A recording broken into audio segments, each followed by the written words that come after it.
Well,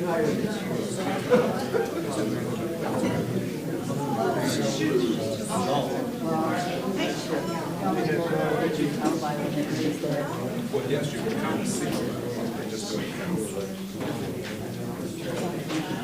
I don't want to photobomb. It's not a secret ballot.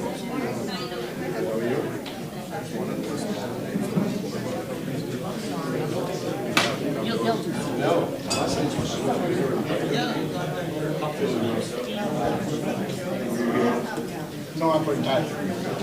No, I'm very tired.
How are you? Good, thank you. Thank you. Good to see you too. Thank you for coming. Well, yeah. No, but you could be home, you know, have kids, so it's nice to have you. Yeah, well, they're grown up, so are they? Well, that's true, they are. You don't really have to worry. Good. We are too. Yeah.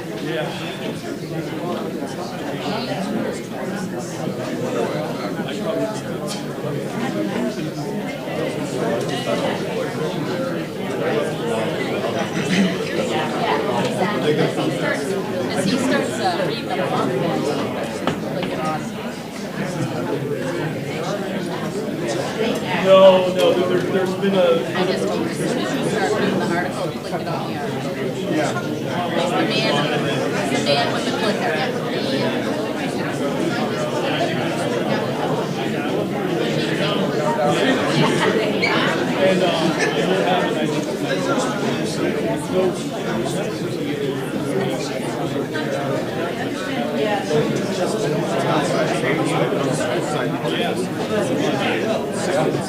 Yeah, it was a weird place. Moderators in there, a lot of moderators who go down. There are a lot who just place it on the floor.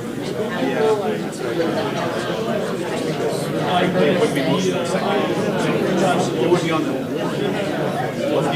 some people argue you should follow Robert's rules.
Yeah, I think we should negotiate with town.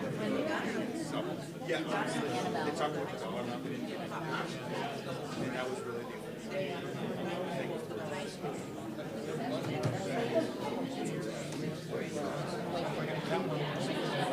Yeah.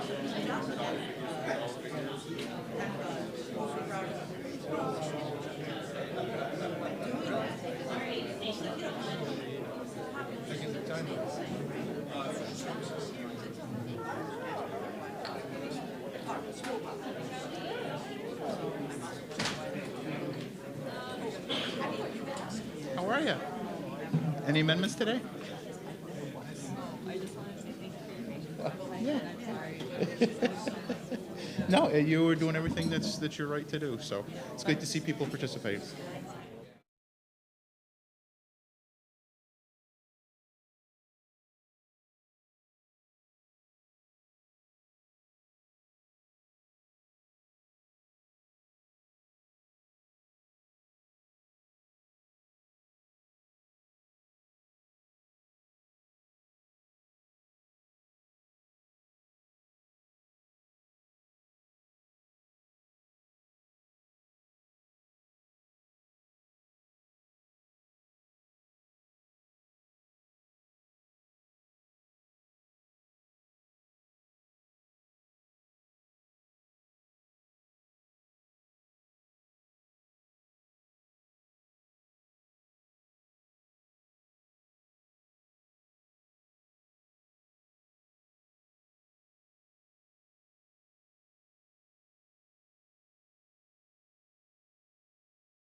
This is all set, right?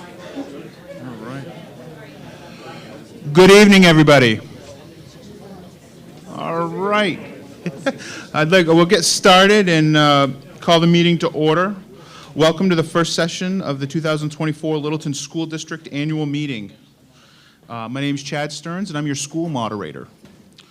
We're going to go over the meeting information shortly, but if you could, please join me for the Pledge of Allegiance.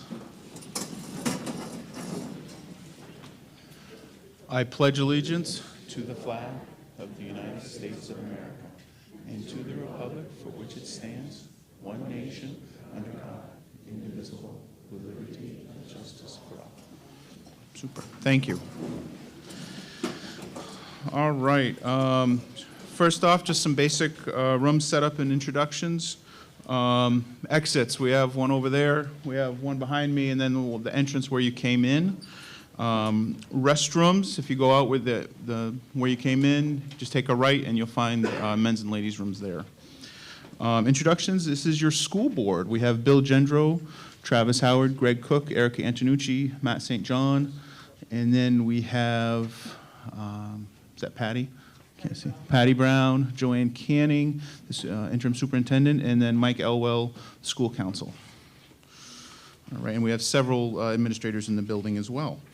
I'd also like to give a thank you to everybody that makes the meeting possible, from the school staff setting up the room, the school clerk, Jenny Baird, supervisors of the checklist, ballot clerks, town staff. There's tons of volunteers that go into making tonight happen, as well as thank you to my right-hand man, Roger Merrill, who really helps and keeps me in line. Again, this is the first session of the 2024 school district. Second session, the official ballot voting is Tuesday, March 12th, 8 a.m. to 7 p.m. at the Highway Garage. Tonight's session is the legislative session, and you, the registered voters, are the legislative body.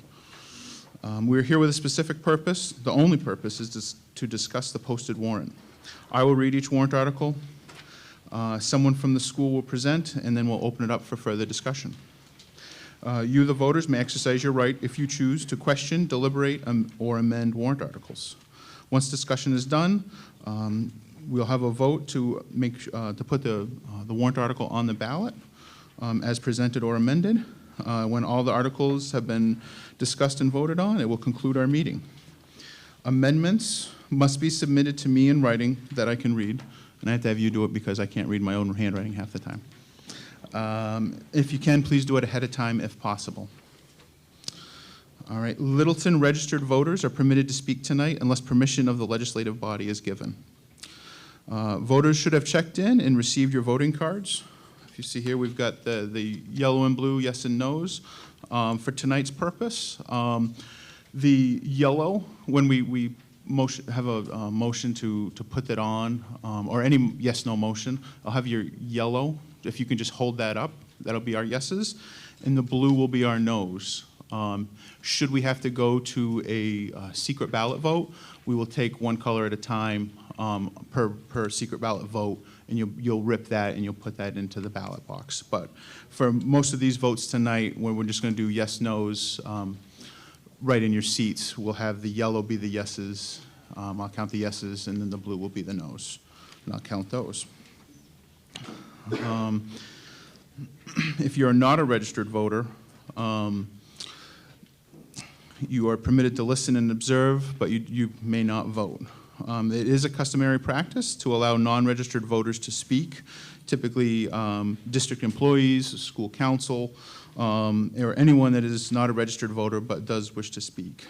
I do have a list from the school so far of non-registered voters that would like to speak, and they include, or that may speak, and they include Joanne Canning, the superintendent, Patty Brown, the business administrator, Mike Elwell, the school attorney, Rochelle Cox, the above the notch and CTE director, Kelly Nolan, the director of student services, Brad Prescott from Banwell Architects, Keith McBay from Bennett Page and Stone, Barrett Salta from Bennett Page and Stone, Will Davis from Horizons Engineering. Is there anyone else that would like to be added to that list that's not a registered voter that may want to speak tonight? All right. If you find that you may want to speak, and you're not a registered voter later in the night, please let me know and we can have the body vote on allowing you to speak. That being said, can I have a motion from somebody to allow these people to speak? So moved. All right, we have a move, but is that Greg Cook? Second. All right, a second by Bill Gendro. Is there any discussion on the list? Seeing none, all those in favor, please hold up your yellow cards. All right, super, thank you. Put those down. All those against, please hold up your blue cards. All right, that list has been permitted to speak.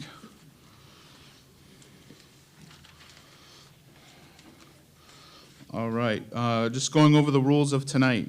The speaking proceedings, we've got microphones. I've got one here for the moderator. The school board and the administration have one up there. From the public, we have a microphone right there, right in the center. Please get in line if there's numerous people. When speaking, state your full name and town of residence. If there's a vote to end discussion, anyone that's been in line will be permitted to speak. Everyone gets an opportunity to speak. Please address the moderator when you speak, not one another. Make your point, be respectful of other people's time, no personal attacks. Let others speak. If no one else is ready to speak, you can speak again. If someone breaks the rules, they'll be ruled out of order. Do it again, you'll be warned. If it becomes a continuous thing, I may have to ask you to leave, but I don't think it'll come to that. Hopefully, we'll have this in one session tonight, unlike last night. If not, I think we have a backup date of either Thursday or Friday, and we'll confirm that if it comes to that. A couple of historical things that we've done in the past and that you have you have the right to do in the past, or to do. One is called restricting reconsideration. If you so choose, the body, after one article or several articles, can vote to restrict reconsideration so that it can't be brought up later in the meeting. And also another item historically that we've done is a time limit to end discussion. A lot of times people pick 10 o'clock as a time to end discussion, but that's just an arbitrary number or time, and it may not even come to that. So there's just some historic stuff we've done in the past to let everybody know. If there's no questions, comments, or discussions, I will start reading the first article. All right. Article 1, to elect school district officials. School board, 1 for 3 years. Moderator, 1 for 1 year. School district clerk, 1 for 1 year. Treasurer, 1 for 1 year. Are there any questions on that? All right, that'll be placed on the ballot as is. Article 2, bond for construction of a new elementary school. Shall the Littleton School District raise and appropriate the sum of $36,238,179 for the purpose of financing the design and construction and original equipping of a new elementary school?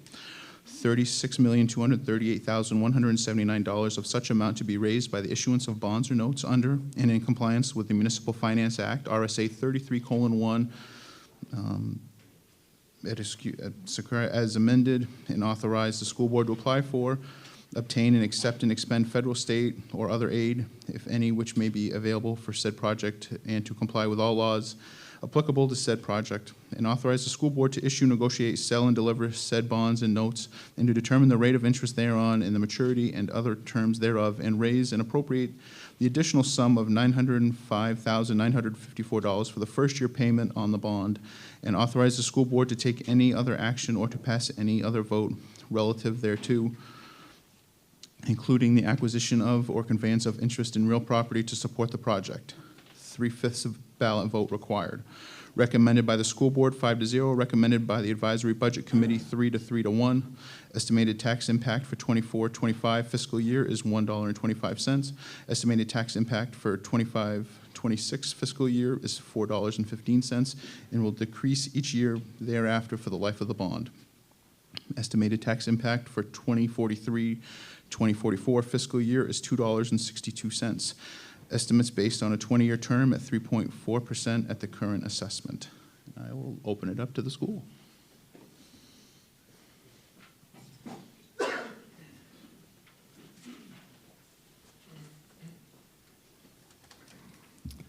Good evening, everyone. My name is Henry Want, and I'm on the Lakeway Committee. Just a little bit of background if you don't know anything about me. I worked at Littleton Regional Healthcare for 21 years. I was the plant manager. Later on, moved up to Director of Facilities Management. I was also involved with the planning of the new hospital, moving from the old hospital to the new hospital, and all of the renovation additions that came afterwards. So I do have a background in what we're going to be talking about tonight. The school board asked me to be on the Lakeway Committee, as well as me volunteering. So I volunteered, and then they asked me. So once you ask, then you're a volunteer, and most likely volunteer for life. But it's been a really challenging journey, to say the least. And so we'll move on with it. But so the Lakeway Committee started actually in August of 21. So we've been doing this for a while. It's not like a project that we just threw together in 2 months or 3 months. It's taken a lot of planning to do this work. When we started out, as you know, there's been a lot of groups over the years. Somebody told me, Greg Cook told me back in the 90s, Pierre Lafitte was actually one of the ones who said, let's look at doing something about Lakeway. 70s? So that's even longer. And then a real serious group got together called the LEFAC Committee, and that was in 2018. And they did a lot of these studies that you see on the slide, one of them being a structural assessment. And what that was about was when Lakeway was built in the 50s, it was 1 story. Shortly after it was built, I believe it was the Apthorpe School closed, and they needed to have all these extra students at Lakeway. So I believe it was Mr. Clint Clough, who put this second addition on.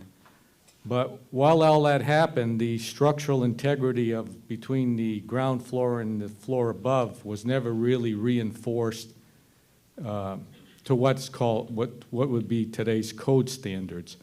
So the reason for these 2 structural assessments was to get an opinion of what that would entail, if the floor was going to cave in or not, which it won't.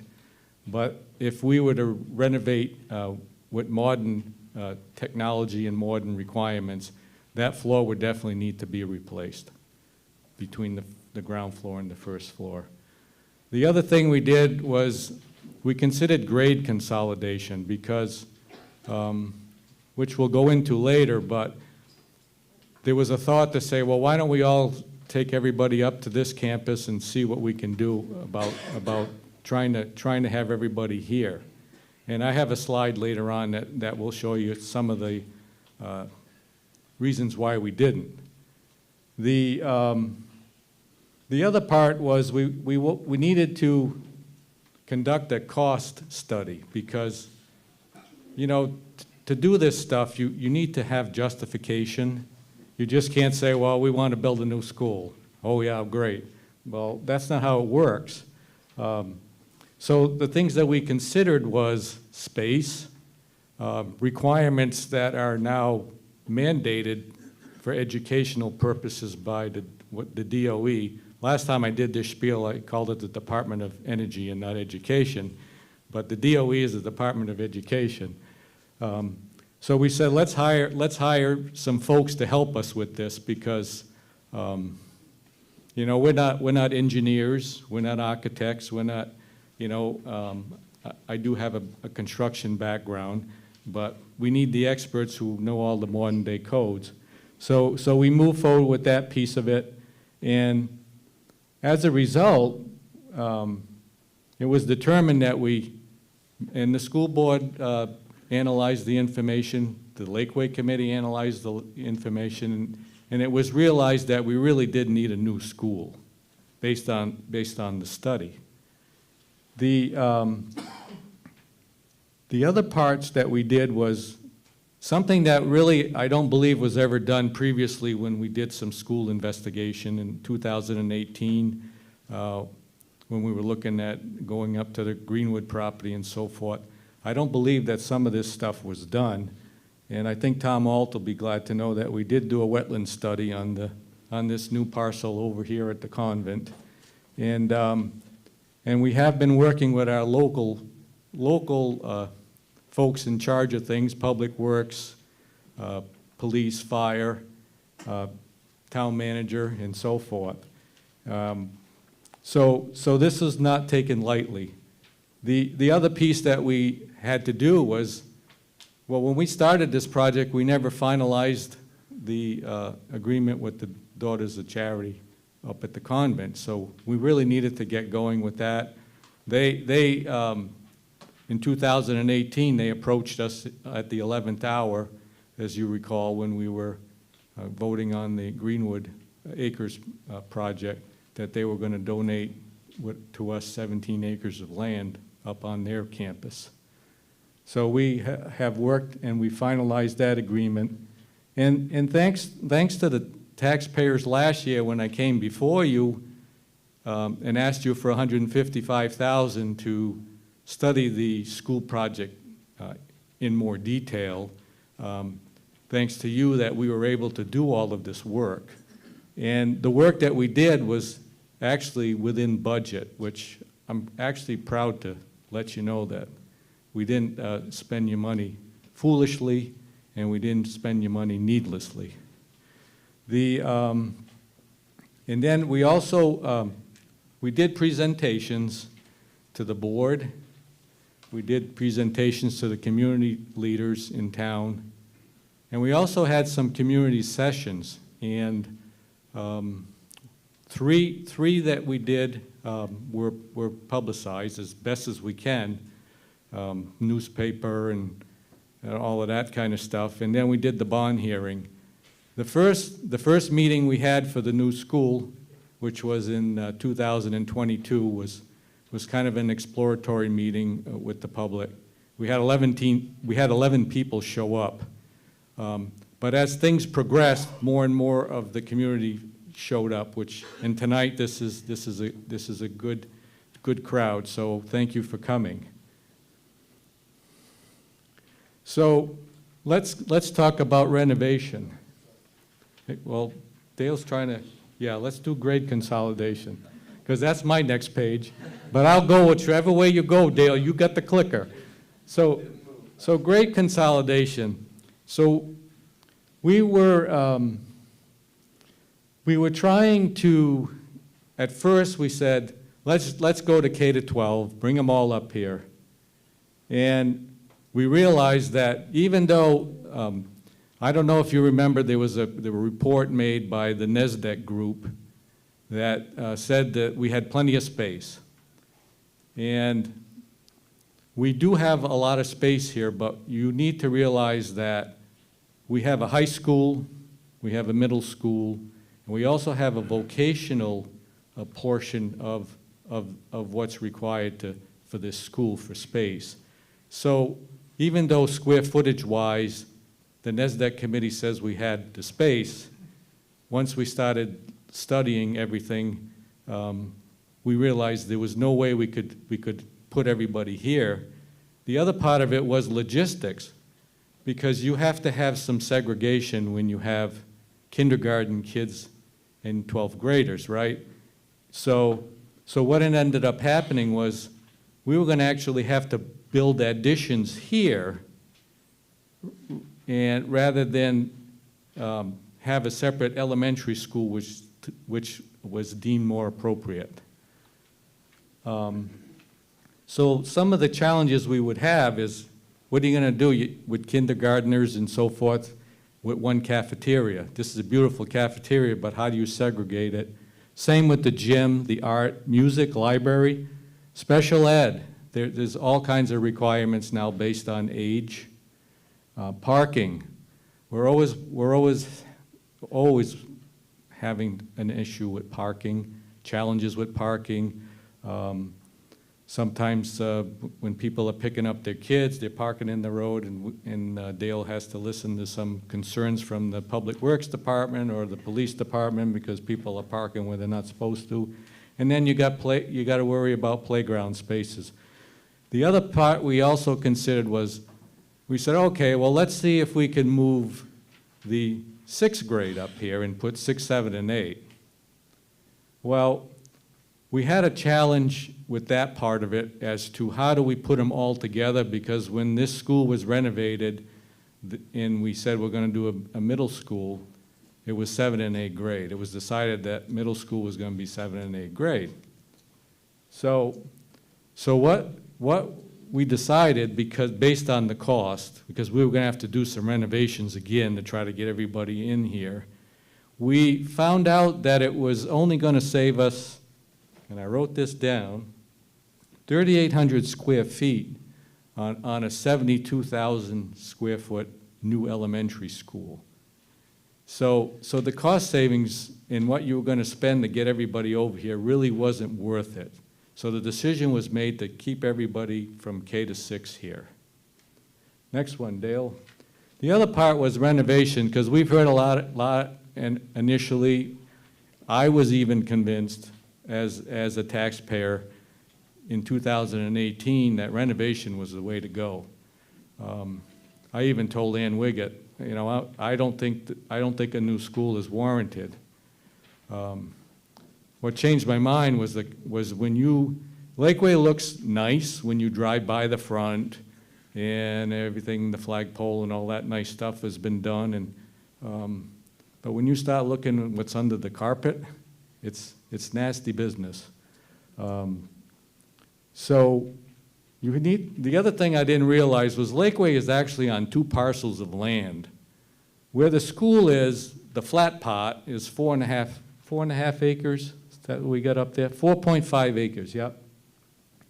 So when we looked at renovating, the new footprint, which was going to be required for Lakeway, was going to stretch all the way to the edge of Faith Bible Church and take all of the pavement in the back of the school and go all the way to the left of where Bishop Street was.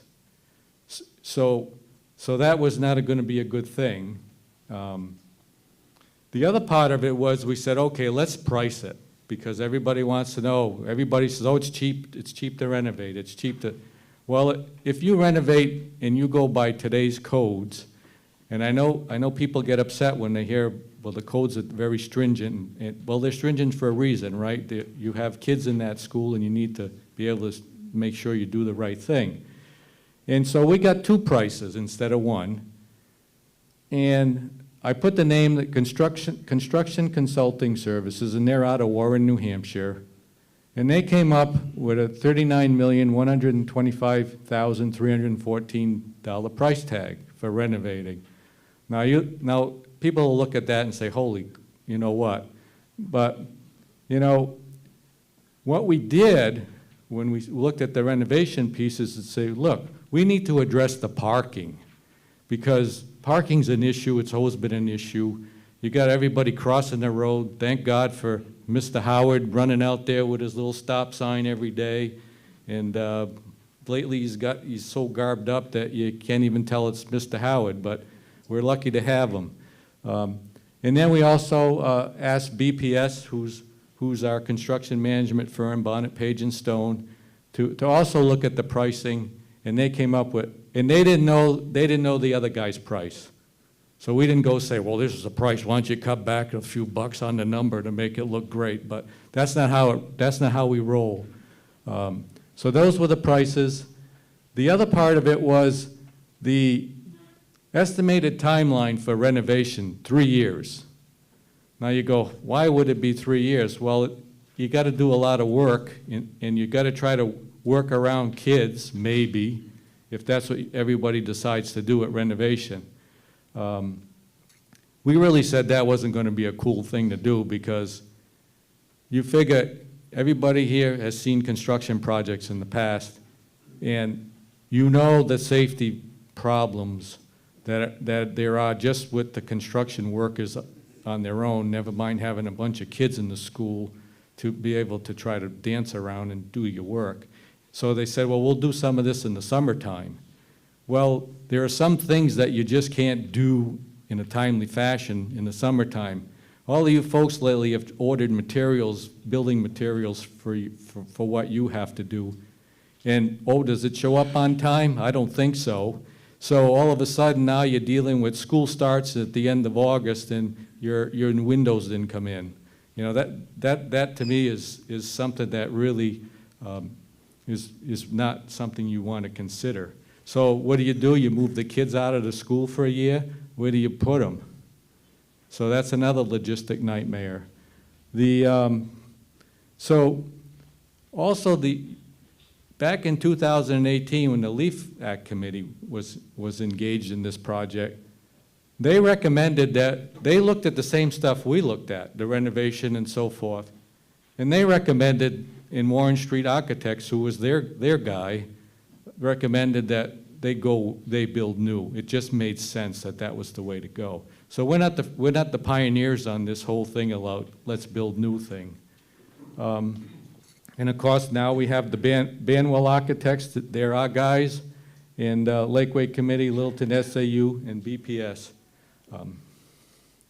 So here's what you're buying with the tax dollars that probably gave you folks a heart attack when you saw it.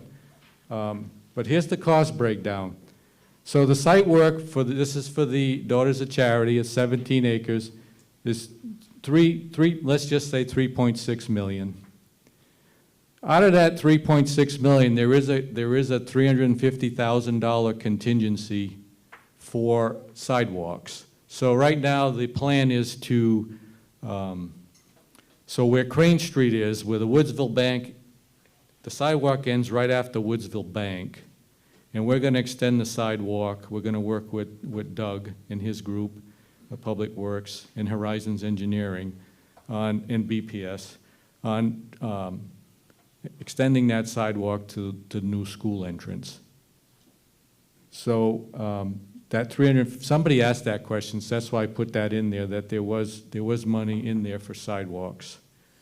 The building itself cost to build is $27.7 million. And there's a contingency. Everybody needs contingencies now and then, because especially today's world and market. So there's a $1 million contingency in there for the construction management crew. We also, in our owner's cost, we have $1 million in there. So we have a $2 million cushion. And you may be saying that's a lot of money, but I got to tell you, in today's world, $2 million on a $36 million project contingency, it's cutting it close. So the total bond is $36,238,179. So what are you buying with your money? So the school is going to be K-6, located on 17 acres, like we had said it previously. One construction phase. So right now the construction phase is planned to start in the spring of 2025. You go, well, how come you got to wait a year? Well, we have a design for the building, but what we need to do now is, if you folks say let's go for it, because we gotta get her done, is we have to get final bid documents all prepared, which doesn't go down to, you know, like you got 100 screws for the project.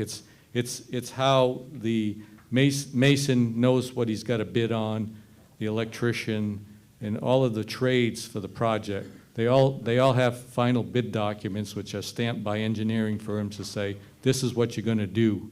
There are 16 segments to this whole process. So that's why we're going to have 2024, if you folks say go, we're going to go right in March, and we're going to get started on putting all that stuff together. The other piece we got to do is permitting. So you got to go and you got to do permits. We got to do wetlands permit. We got to do ground disturbance permits. You got to do all these kind of permitting with the state and DES and all of those kind of folks. So that's why it's going to take us a year to get rolling on the project. So the school size is 72,626 square feet. And what's in it? It's pretty much basic of what we need to teach today's students. There are requirements now, like I had said earlier, that we never had before. Federal requirements for teaching, Department of Education, special needs, all of that kind of stuff that when Lakeway was built in the 50s, you didn't consider. Right now at the Lakeway school we have now, to try to do some of these special needs, we have kids actually that are getting taught in rooms that used to be storage closets and stuff like that. Not cool, you know, when you're trying to teach some special needs folks and you're trying to teach them in a closet. So the new school has growth potential, which is really refreshing because we'll have 17 acres. We actually, in our plan, which we'll bring up a site plan afterwards, on the end where the kindergarten section is, when we build it, we're going to carve out an area where we can do an additional 4 classrooms. In the event that someday somebody says, look, we got to do preschool, we now mandated to do preschool or something like that, we'll be ready to roll with it. We're not going to come back to you and say, we got to do all of this preparation and so forth. We did that at the hospital and it really worked out well because the site prep is really, it's non-conducive to trying to do your everyday work when you're over there and you got backhoes and everything else right outside a window. So we're going to get all that kind of stuff ready ahead of time. We have a mandate by the DOE to have a gym that requires 7,000 square feet, which is what we're going to provide. And while we were doing it, we considered whether we wanted to put bleachers or not in it, and we said, yeah, let's do the bleachers. Cafeteria. So this cafeteria will be sized for 2 lunch periods, which is cool because right now the kids at Lakeway are doing 7 lunch periods, and I think they start, I don't know if Crystal can correct me, but I think they start at 11:15 and they end at 1:15 or something by the time the 6th grade or whatever has their lunch because it's too small. And the other part is the kitchen itself is too small to even prep the right amount of food for the grades that are going in there to try to eat. So the other part is parking. Just to let you know that right now at Lakeway, where we're at, we have to pay for parking. We have a couple lots, one across the street, which is owned by someone in town, who recently just raised the rate on the school. And also across on Bishop Street, there's a lot there. And I believe we're paying somewhere around $25,000 a year just for the ability to have our teachers and visitors have a space to park their car when they want to go to work or have a meeting at the school with a teacher. So we're going to be getting rid of that whole nonsense. The other part is security's big in today's schools. I don't have to tell you how important it is. It's going to be a lot more secured. When you go into the entrance of the new school, there's going to be a vestibule there, and Chris, whoever's going to answer come to the window itself is going to be a security glass with a little round hole so that she can talk to you, and if someone's got a problem, she'll feel safe. The other part is the school can actually be secured at night. Like, say we have an event and we have something going on in the gym. Well, it'll be the way that, and I'll show you this later. I know I'm talking too much again, but I'm excited about the project. So if you're excited, you're going to keep rambling on. Let me know if I rambled too much. But it's going to be able to be separated, so you're not going to be able to wander through the grades that do something that you're not supposed to be doing there at night if the place is open. There's potential for outdoor learning. We had a parent ask us at one of the meetings, and we thought the idea was really cool, was will there be opportunities for outdoor learning? Well, on 17 acres, and some, because there's where the Daughters of Charity live right now, it's 70+ acres. So, I mean, there's gonna be some opportunities for kids to do some outdoor learning. And the operational efficiencies. We all know every year, well, you'll hear probably some tonight when they're going over the budget, the money that we're spending on the building that really we shouldn't be spending, but we keep doing it time and time again. And we've spent millions at Lakeway to try to keep it running.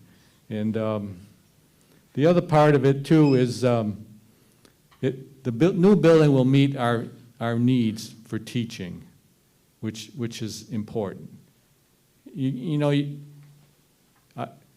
The other day I'm looking out.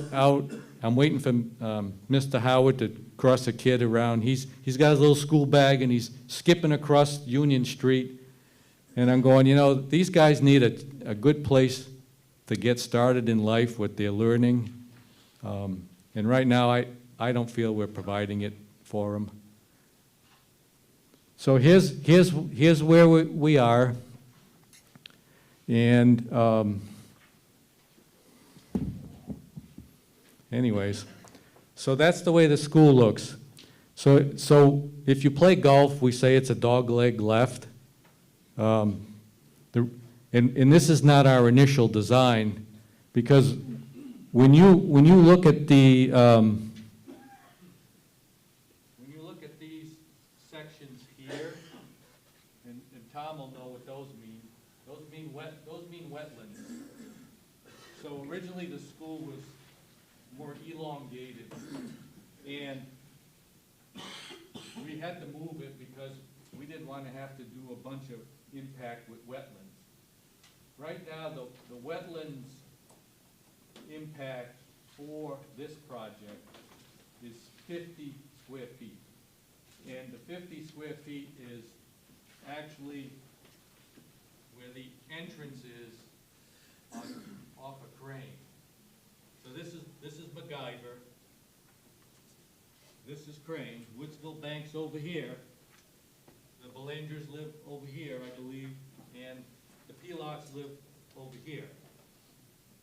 And that's the only wetlands here, a culvert that we're gonna have to put in, and that's it. So way cool on the wetlands piece. The other part is parking. So I counted up the spaces today just to make sure, and I wrote it down, because I don't want to mislead anybody. And bear with me, because I jumped ahead of myself, which is okay. 136 parking spaces. So Yahoo, okay? We have 5 of them ADA, which meets the requirements. The other part is two-lane traffic. So it's not going to be like you're in the demo derby trying to pick up your little guy or your little girl or whoever. There's going to be a gate here, so that for secure reasons at night. And then after the gate, it's one-way traffic. So two-way traffic in. So that this is employee parking, so all the professionals here are going to be all excited to hear that they actually have parking. Visitor parking here. Buses are going to unload the kids here. This part is gonna have heated sidewalk, so that no one's gonna fall and break their neck. This piece, just so you know, is not part of the 36 million. We decided not to put that on because we want to try to get a sponsor, corporate sponsor to put the field in. You know, Robert Kraft, who knows? No, I'm just kidding. But just seeing if you're asleep or not.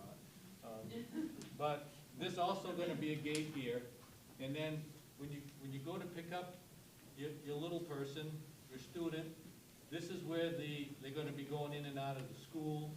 This is a 2-lane. There's going to be bollards here so that if you go by on the right, you're not going to run anybody over. And then this is just overflow parking. The grades, kindergarten to 2nd grade on this lower level. We have an elevator. Somebody asked me once, do we have an elevator? Well, yes, we have an elevator. And then you have all of your little special learning needs. Here is what I was talking about. This is going to get locked down, so after hours, if we have an event or whatever, your brochure said, you know, there could be something after hours. You won't be able to go anywhere this way, which will be a good way to secure the custodians. They're over there trying to wrestle and get their job done, and everybody's walking around with their muddy boots and everything else after they just. So that's the school right there. There'll be a couple of restrooms here, so if we ever have a need where we're doing an outdoor activity or whatever, this part can be opened up so people actually have a restroom to go to. These things here are retention ponds. There's also a retention pond underneath here. Here because what we don't want is whenever you have runoff on a paved area, you don't want to flood people down the road. So you catch it in the retention pond, and so that nature eventually will level things out, and then everything will be cool, so nobody downstream of where all of this is happening is going to be affected. So this is not something that we just kind of threw together at the last minute. Somebody did also ask about light pollution for the project, and we're going to have LED lighting on the Crane Street side. We're going to have reflectors, so that none of that light shedding is heading towards the neighbors' backyards. The light poles will be photovoltaic, which will mean once it gets dark, they'll turn on by themselves. We could also have them on a time schedule. And Keith or Brad can correct me if I'm mistaken, but I think they're also motion censored, so that if no one's driving by or walking by the sidewalk, the lights will dim. But I don't know what the percentile is for the dimming.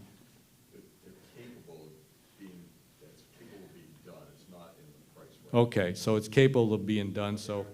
Everything's down there, so it's all. Okay, so I don't think light pollution is going to be a problem. Did I do it all? Yep. Okay, so why now? Because people are saying, well, why are we doing this now?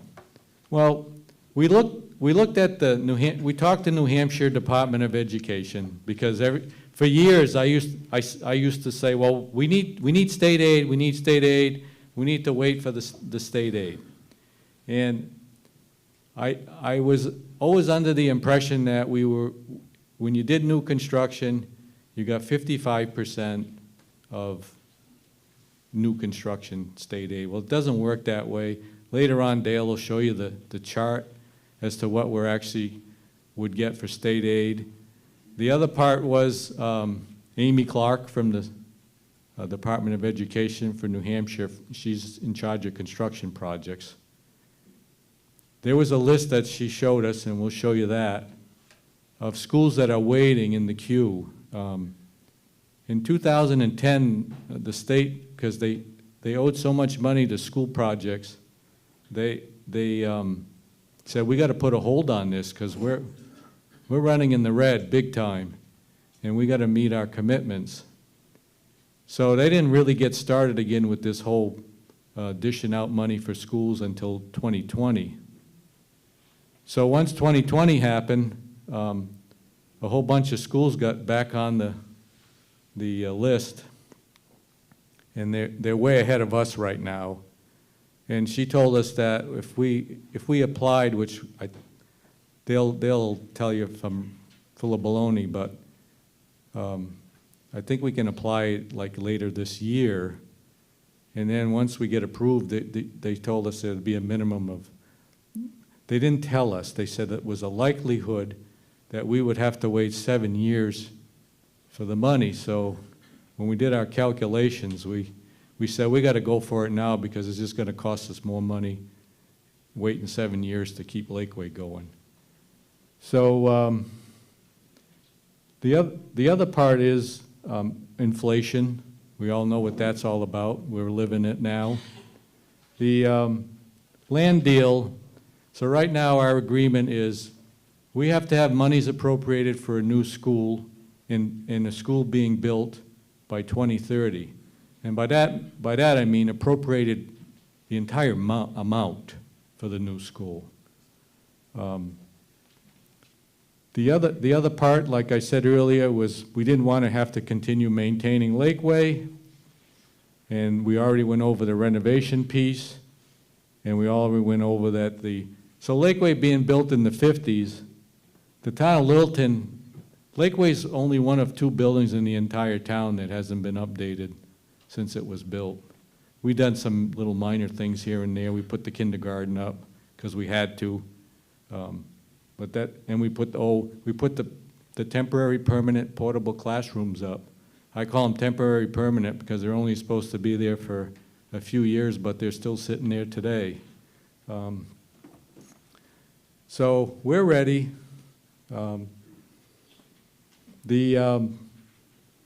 We've had a lot of people involved, like I said earlier, and that first line is a big hope line, and it's true. We've put a building together with a design that makes sense, and we didn't put the Taj Mahal together. We put a building that makes sense together, and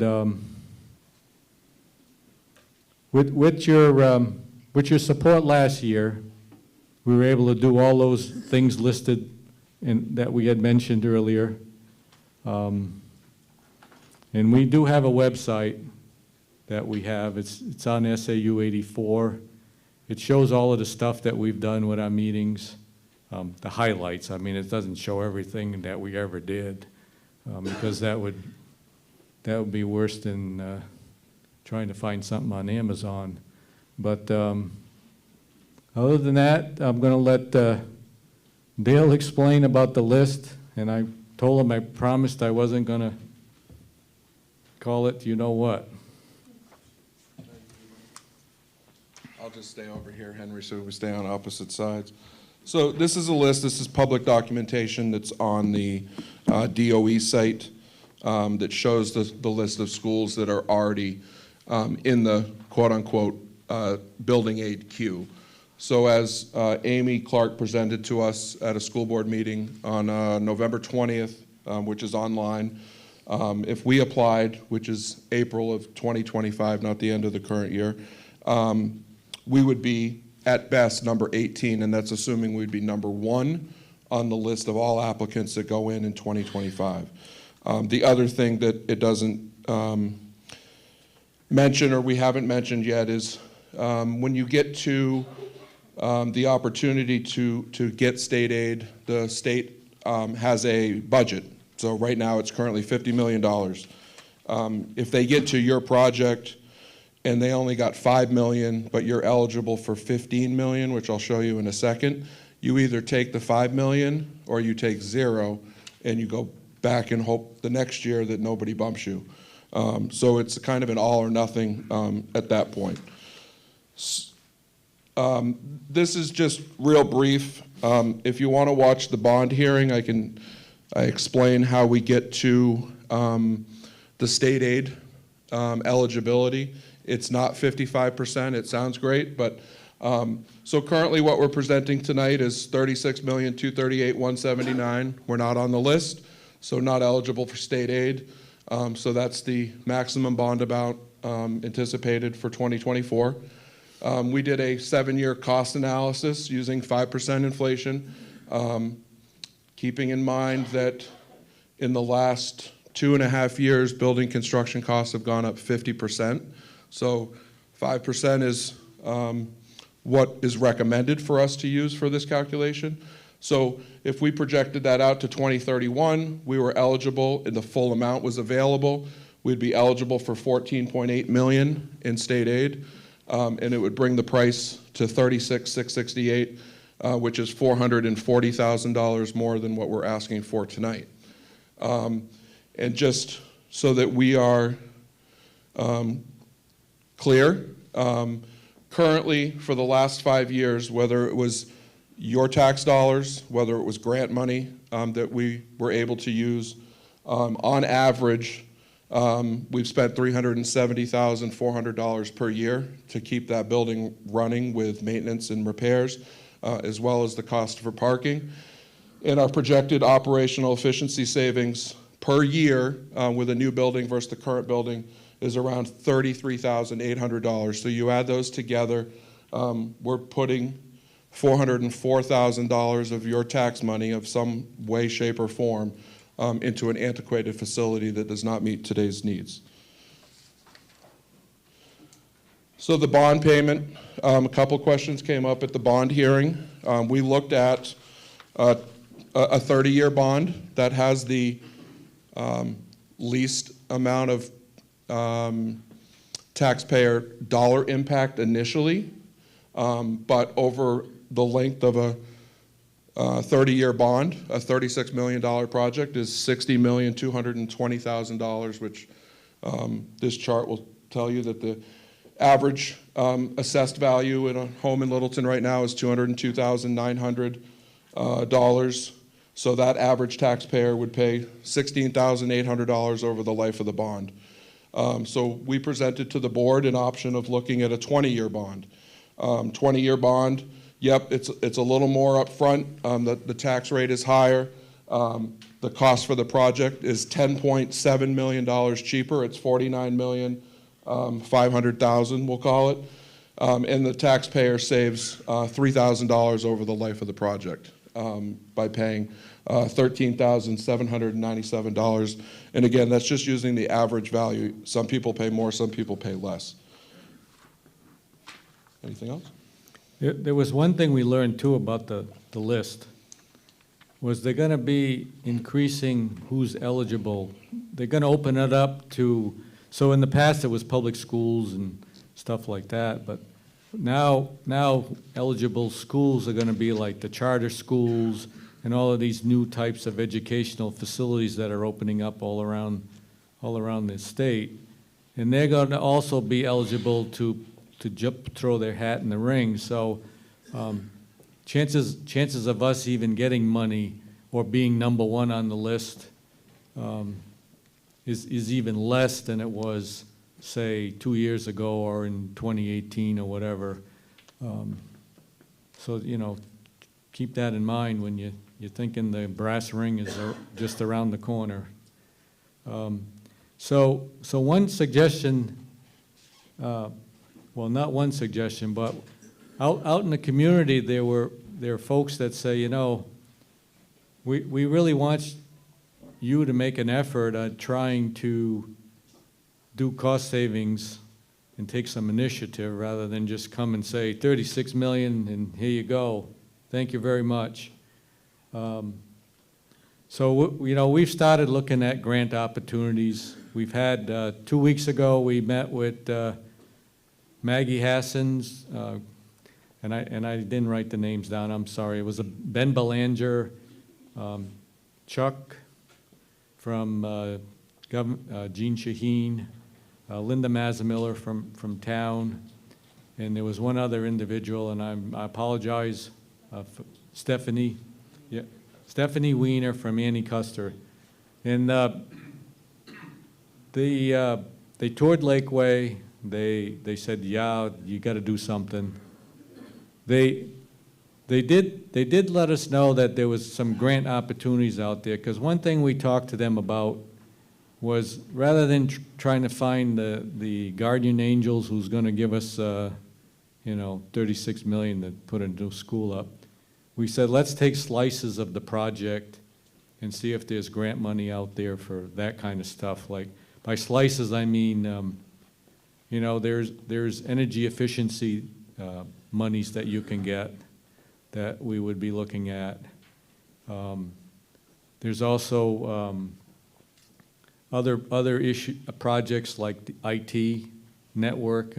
Government's giving all kinds of money for that kind of stuff right now. So that's kind of what we're going to be looking at the federal and the state level.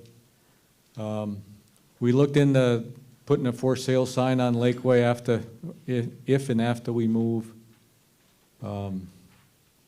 So we talked to Peabody and Smith, and they said it depends on who wants the building, right? So, so stay tuned on that one. One thing we were thinking too was some alumni and corporate sponsors. Like, so there's people in town that, you know, may be willing to fork out some dough. One thing that when we did the new hospital, which I thought was real cool, was we had a program for donors, and what they would do is they would sponsor certain rooms in the building, in the hospital, because when you walk into the medical office building, you'll see that big plaque for the donors for the hospital. So, you know, there might be somebody in town that would want to donate towards the band room, or towards the learning commons, or towards the gym. So that's an approach that we're going to look into, because it was really successful at the hospital, believe it or not. When they first started, I go, oh, this will never work. But they brought in a lot of money for certain individuals to sponsor and have their little plaque outside the room and say that they donated. So, and at some point, if we choose to seek a professional to try to find us some nonprofit money, it might be worth investigating. So stay tuned on that one. And then, like I said earlier, all of our information is on the SAU website. And one last thing I wanted to do was, my mother would be proud, so I wanted to say thank you to people. She brought me up to say thank you to people who try to help you out. So first of all, I'd like to thank the town of Littleton taxpayers for getting us this far into the project. We've never been this far. I'd like to thank Chief Smith, Chief Miller, Doug Damco, Tom Considine, Joanna Ray, Jim Gleason, and the Littleton Budget Committee for supporting the project as best as they can through their input. I know there's, based on their roles, they can't promote and take stances on how to convince the taxpayers to vote. Neither are we. We're providing you the information so that you can make an informed decision when you go and vote in March. Also thank our design team. They've been a pleasure to work with.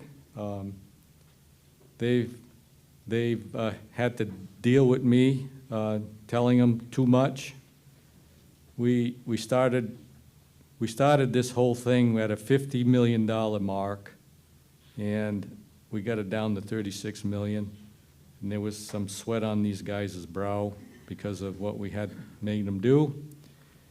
And the last thing I wanted to thank is I want to thank, and I'm going to do their whole title, the Daughters of the Charity of the Sacred Heart of Jesus. Those folks have been more than patient with us.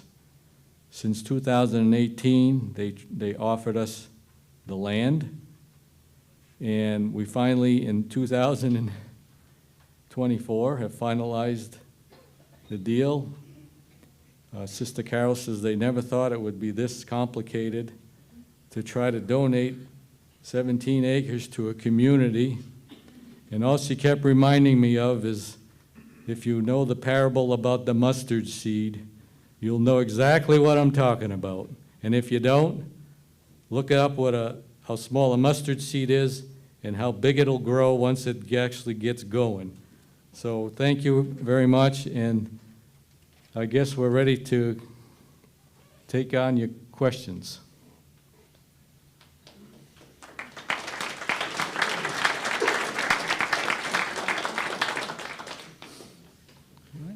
Any questions, comments, discussion? Lilo Reinstein, Littleton. I guess I'm concerned that we have, from what I've been able to find on the websites, less than 350 students at Lakeway. Yet we have a larger facility and are spending more money than Rochester and Litchfield. Those are the only ones where I can get substantial information about what's going on there. And they have over 400 students each. So I'm trying to figure out why ours is costing more and larger than other communities. But in addition, my biggest concern is we already pay twice as much for the schools as we do for the town in taxpayer dollars. This will essentially add another big chunk. I don't know that a lot of taxpayers can afford that. We have a lot of people here that are on fixed incomes or barely making it as they are. And to expect people to do that much additional tax dollars for the next 20 years or 30 years or whatever the time is, I'm not sure that that was taken into consideration. I mean, I love the fact that you want to make the best and biggest school possible, but we don't need the best and biggest school possible to educate and properly educate children. Yeah, you mentioned a heated sidewalk. It's probably not a big deal, but it's all the little things added up that cost money. Why do they need a heated sidewalk? The heated sidewalk is just a little portion. It's not like we're heating 400 feet of sidewalk. It's still, to me, it's a sign that there may be a lot of other things that are gone. Oh, we can add this and we can add this. I don't understand 22 classrooms. I think it's 22 classrooms, maybe 21 classrooms for less than 350 students. I mean, that's like very, very, very few, students per classroom. And that concerns me because, again, are we getting something more than what we require and therefore putting a much bigger burden on the taxpayers? This is, the schools, like I mentioned, the schools are already a very large burden on the taxpayers. But there's a reason for wanting to educate our children, the next generation. But that doesn't mean they have to have everything, they have to have the Taj Mahal, using your language. And that's my concern, is that we've got the Taj Mahal. Because otherwise I can't understand where these other towns can do better than we are when their tax base is significantly larger than ours. So they can, they could afford more, we can't. Well, So- all I can tell you is I didn't have any reference points to go by for this, but we based our calculations based on a building needs assessment. We had professionals that say this is what you need for square footages based on the demands of everybody nowadays in order for you to teach your child.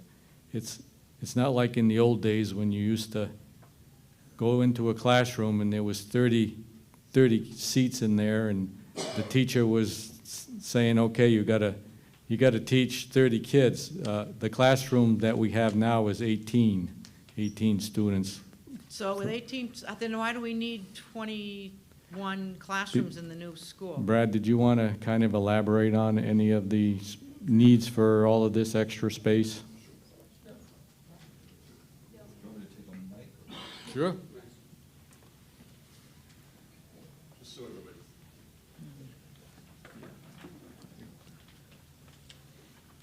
I'll do my best Tony Bennett impression with a mic.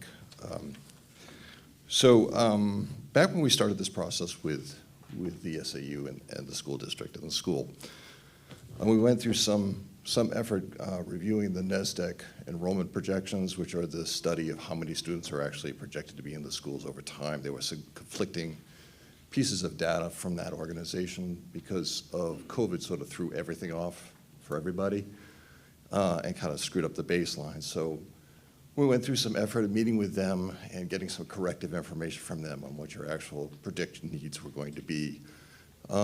Based upon that, the Lakeway Committee and the school board decided upon your maximum projected enrollment, which is the design capacity that we designed for in the school. Essentially, a typical school in the state of New Hampshire has a minimum of 900 square feet per classroom. During that process of reviewing your needs and the number of students in each classroom, which is a maximum mandated decision by the school board and your community, it was decided that actually you could teach out of an 800 square foot classroom because you have reduced class sizes. So it's not actually the larger size, but we've reduced it by 100 square feet per classroom. The number of classrooms is based upon the number of students in each grade, coupled with the minimum number of students per classroom. So you really have a school that is the minimum size for the number of students that you have, and also factoring in a minimal amount of growth. There's also quite a bit of support spaces to the building for special education, individual instruction, PE and so forth that are undersized in the existing building, which inhibit instructional use. I think it's important to just sort of point you toward the website when you get a chance, because there is a document on there which I think a lot of people will find helpful. It's the educational program for the building, where every space in the building has been listed out as to what its size should be and the number of students who would use that space and the capacity that was designed for. I think it's 3 pages long.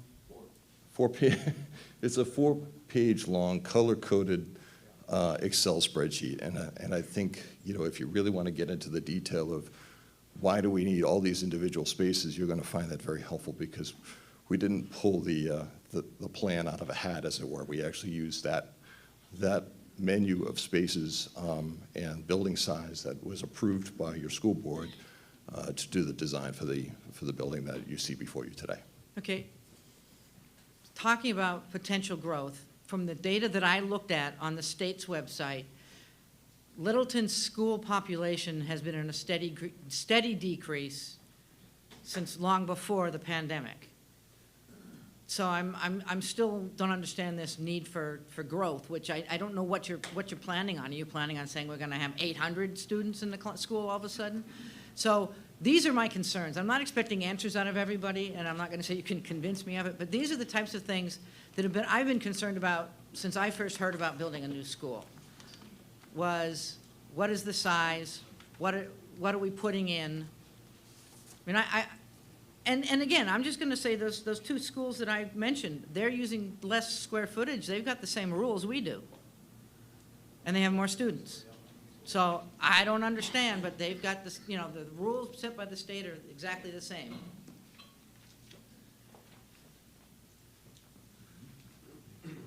Greg Darling, Littleton. I have a couple of things, probably have some more questions later, but first, Henry, you thanked a long list of people, and I think we want to thank you for all the work that you have put into this right from the beginning. So thank you. My pleasure.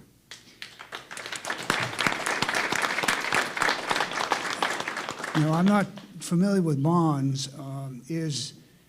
If we end up with funding grants or the sale of the Lakeway, can we pay off, is there a prepayment clause on the principal of the bond so that we can pay it off early?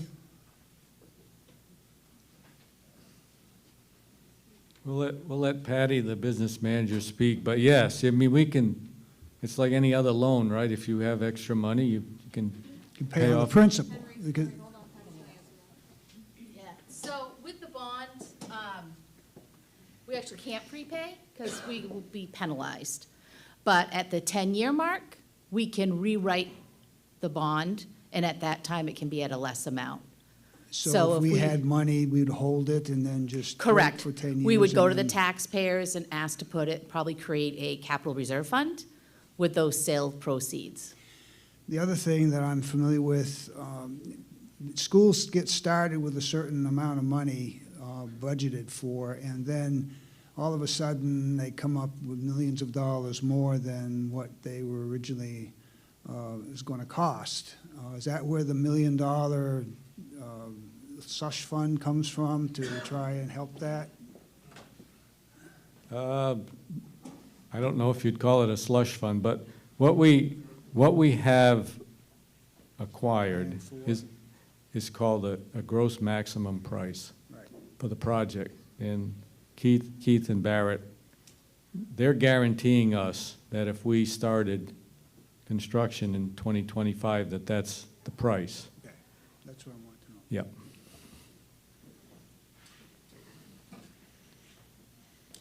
Hi, Tiffany Howard here. I would just like to address the first person and answer those questions. We currently do have 21 classrooms in Lakeway.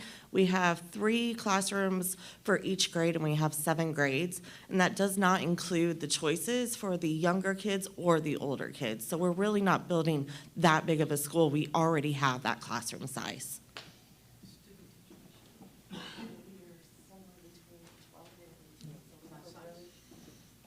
All right. Do we have other questions or comments, discussion? Oh, Greg. Can I make a motion on the article? Sure. What would you like? Well, I'm going to make a motion to accept Article 2 as read. Yeah, okay, yeah, so what we'll do, if no one else wants to discuss, we'll have a motion to place the article on the ballot as presented. Well, actually, I don't need a motion, it's just a call to vote. So all those in favor of placing it on the ballot as presented, please hold up your yellow card.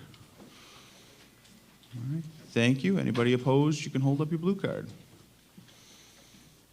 All right, thank you. All right, the article will be placed on the ballot as presented. Am I taking questions on this topic? There was a lot of people that were just sitting back and listening. That was kind of quick. It was such a big, what I think we should have done at the beginning was make a motion, second it, open it for discussion. My intention was to do that. That's why, and that's why it was a motion, then a second, you open it for discussion. Oh, I apologize, it's already open for discussion. We've been having We should discussion. have started with a motion, then a second, then you open it to discussion. I believe that's the correct process.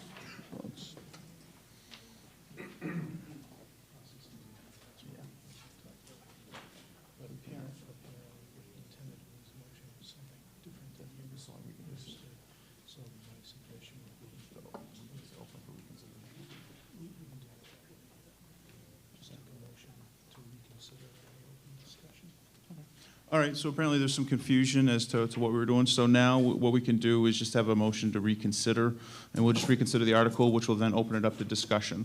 So is there a motion to reconsider? Is that what you're looking for, Greg? All right, a second?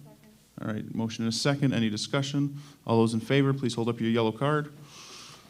All right, the ayes have it, so we can reconsider. Anybody else would like to comment, question, discussion on the topic?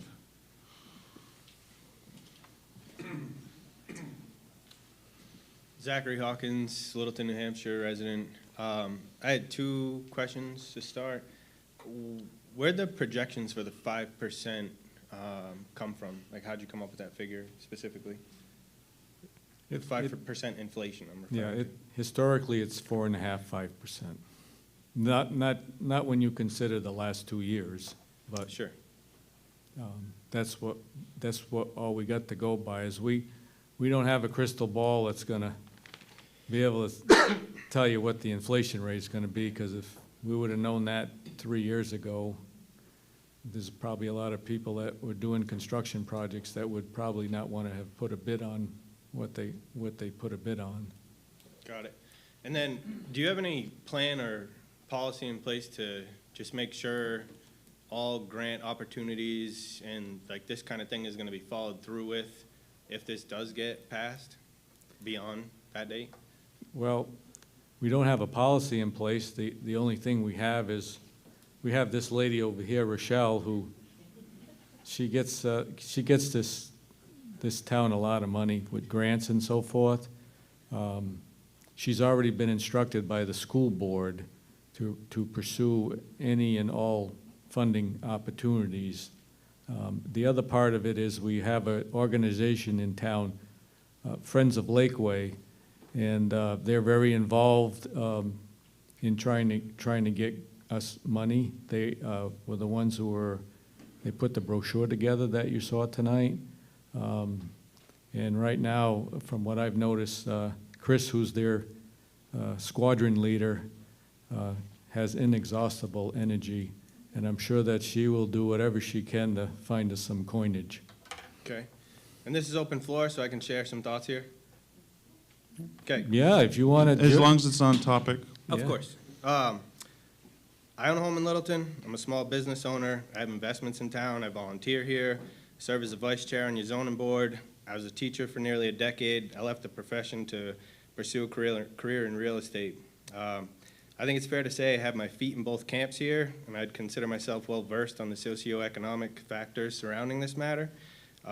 It's been an honor to watch this town develop into the award-winning community we have all grown to love. Our beautiful Main Street, concerts in the park, First Friday events, parades, homecoming, farmers market, and so forth. As thriving as we may be, like any home or vehicle you own, sometimes we have to replace a transmission or a roof to ensure the longevity of the system as a whole. I'll be the first to express my empathy and concern for the members of our community that may be on some form of fixed income, including but not limited to the elderly, those on Social Security or disability. A tax hike of this magnitude can be difficult to maintain on a monthly budget, especially at a time when we've all been weathering such high inflation. We all have our own battles we're fighting or issues to work through, and believe me, the vast majority of this community has felt the stress and pressure from increased costs on just about all of our daily necessities. I too have felt the urge to take a stand and say enough is enough, especially on a town matter such as this, where we do have some control and say. I'd also like to stress the fact that those costs and changes are far more related to a larger scale of macro and microeconomic issues at the state, national, and international level. As our community has evolved, so has its needs. Even with the proposed tax hike, our rates are still lower than numerous surrounding towns, and in many cases, we have more services and amenities available. This board has done extensive research on this matter and generated a wonderful presentation of the facts at hand. Like it or not, regardless of the timing, this matter is simply not going to go away. We have an opportunity to capitalize on free land, and based on inflation, this matter is only going to get more urgent and costly as time goes on. Voting no at this time makes poor economic sense for all of us and will be doing the community as a whole a disservice.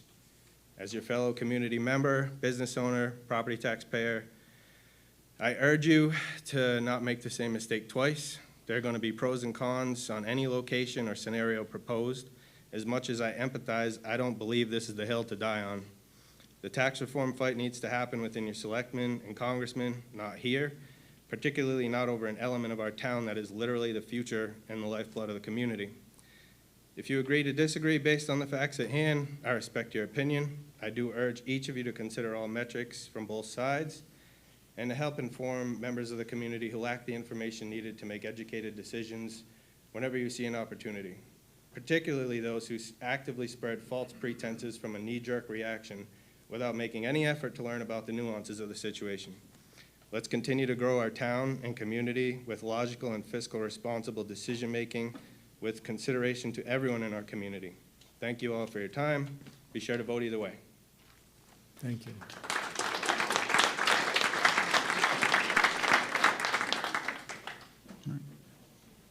Other questions?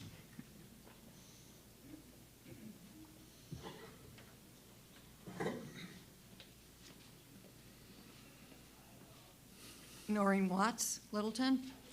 I just want to add in the article the actual address of this particular proposal, because people are not going to vote for it unless they know where it is. So if that could be added to the warrant, I'd appreciate it. Are you looking to make an amendment, ma'am? Yes, Okay, and what would you like that amendment to be? We the need to- address All right, in well, Article 2. We don't have a driveway permit yet, so as far as a Is there a lot 911. number? There must be a lot number. Well, right now, the lot number, we have 17 acres carved out of a 72-acre parcel. So we don't have a specific lot number that's on the tax map. Then a currently. description of where it is.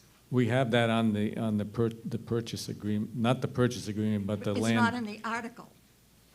No. Yeah, I don't know how you'd word it. I'm not a lawyer. I know it's We have on. lawyers here for that. Yep, don't we? he's right here. So, I'm the design, I help with the design stuff. Dale's working on the money stuff, and we'll let this guy work on the lawyer stuff.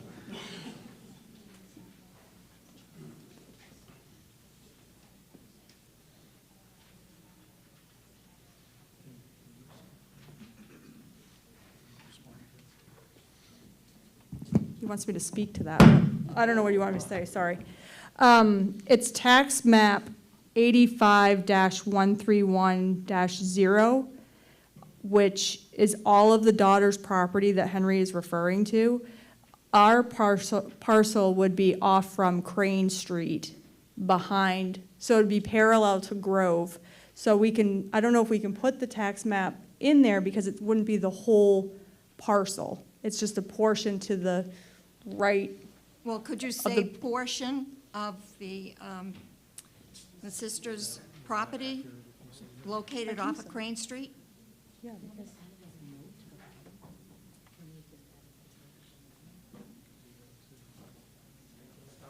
You can do that.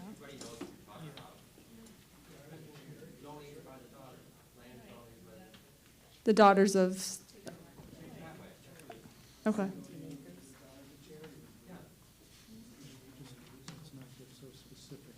I certainly feel that that would be helpful to get this passed. Okay, we're just talking about either putting it in the article or a note at the bottom that says we're either gonna put it in the article or. Just as long as it's clear.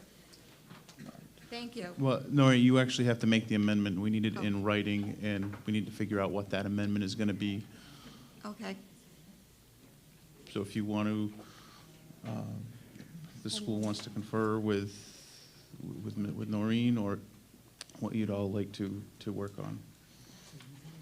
Tell me what would be accurate here, but if we have the motion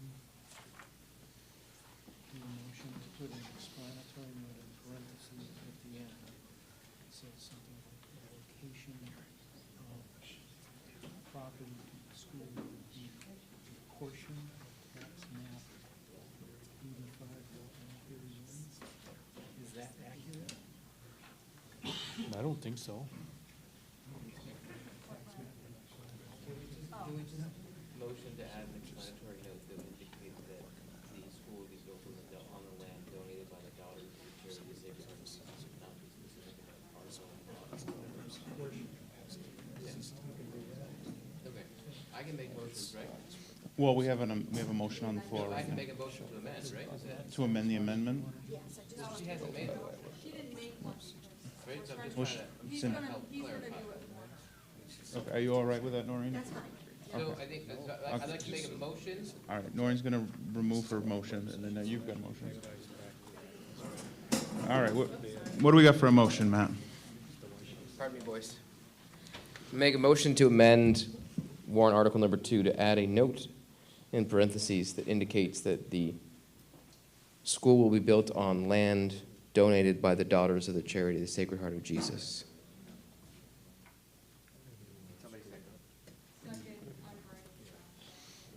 All right, hold on, want to make sure I have that correct.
right.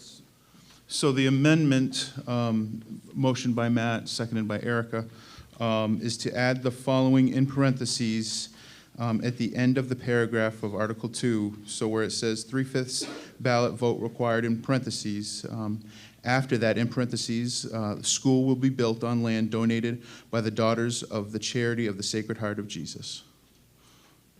Is that amendment clear to everybody? Are there any questions or comments on the amendment? All right, if you have, you'd like, come on up to speak on that. I noticed a lot of confusion, and people think because that property's accessed up Grove Street, that people think everyone's gonna be going up Grove Street to access that, and that road is thin.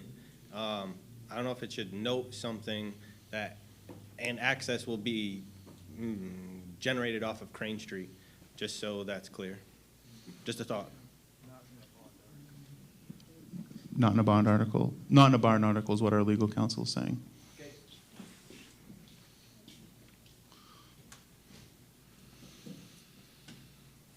Do we have any other questions or comments regarding the amendment? All right, we'll now have a vote on the amendment. All those in favor of the proposed amendment to Article 2, please hold up your yellow cards and signify yes. All right, all those against the amendment, please hold up your blue cards for no. All right, the amendment passes, so that will be added to the warrant article. Is there any other discussion related to the article? George, you can come on up.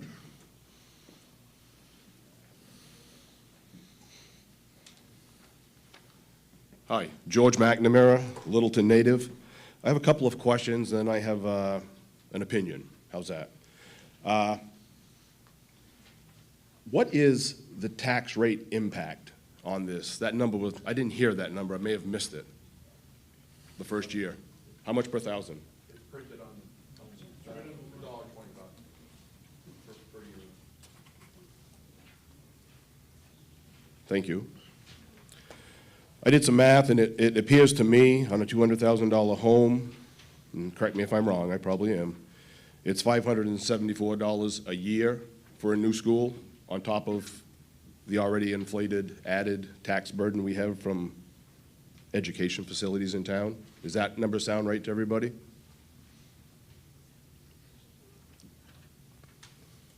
The number that we have on the sheet that was handed out, right, is actually higher than that, George?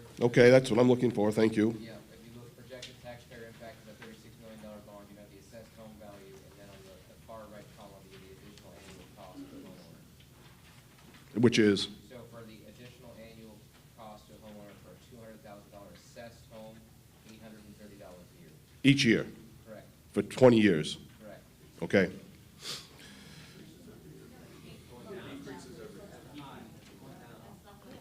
Well, Dale, can you put your thing back up? That shows how it decreases each year?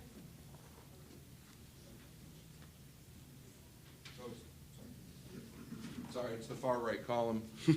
415, so year one, which is the year that we're asking now, is $1.25. And then when the bond starts, it's $4.15 per thousand, and it reduces 9 or 8 cents per year for the 20 years. Okay, thank you. That makes more sense because the $1.25, I wasn't going to stand here and argue and get red in the face and be wrong, but as everybody can clearly see, it's closer to $3 a thousand impact. I think our rate in the town is around 22%. So this real quick math is about a 8 or 9% increase just for a school, just for everybody in town that's a property owner paying taxes. My next question is, could you pull up the slide for the entranceway to the school? I was very confused. Can it better be explained what part of Crane Street that is? Because you said Pilots were here and Belangers were here, and Pilots are actually around the corner. Where, can you tell me where the Belanger home is? It'll help me better locate that. It's over there. It's the big white section, This one? Yeah, that's our property. That's Belanger's property. You know where MacGyver Okay. Street is, George? I do, yes. So that's MacGyver. I have it now. So it's on the corner. Yeah, the Pilots are Okay, Actually, they're gonna border where the entrance is. They got a little triangular piece of land that they own. I understand now. Okay. I was off a little bit. Can anybody, without getting into too much detail, my concern is, and I could be wrong, I often am, what's the percentage of grade going out of that driveway down to Crane Street? Because Crane Street is already about a 4% grade. Well, There doesn't look like much of a run getting up the straight path, and I know it's elevated up quite a lot to get up to the site they're talking about developing.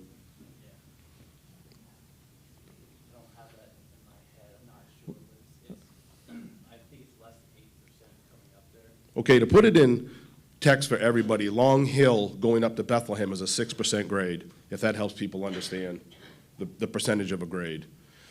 My point is, actually, let me ask one more question, then I will make my point.